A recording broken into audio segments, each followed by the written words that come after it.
રાજસુ યજ્ઞમાં શ્રમનો મહિમા બતાવ્યો ભગવાને. પરમાત્માએ પોતે આવેલા બ્રાહ્મણોના પતરાવાળી ઉપાડી આવેલા અતિથિઓના પગ ધોયા છે. યજ્ઞશાળાની સ્વચ્છતા બનાવવા માટે ભગવાને અષ્ટપટરાણીઓને કામ સોંપ્યું છે.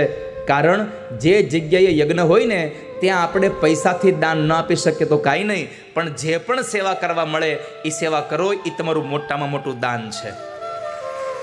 મંદિરોમાં જાઓ અને કદાચ ડોનેશન બોક્સમાં તમે 11 રૂપિયા ન નાખો, કાંઈ વાંધો નહીં, પણ મંદિરમાં જઈ અને સાવરણી લઈ અને બુહારીનું કામ કરો ને તો એ પણ તમારી સૌથી મોટી સેવા છે.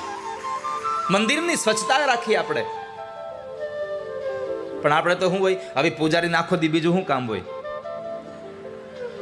આવું ન કરશો. જ્યારે પણ મંદિરે જઈએ ત્યારે કંઈક ને કંઈક સેવા કરીએ.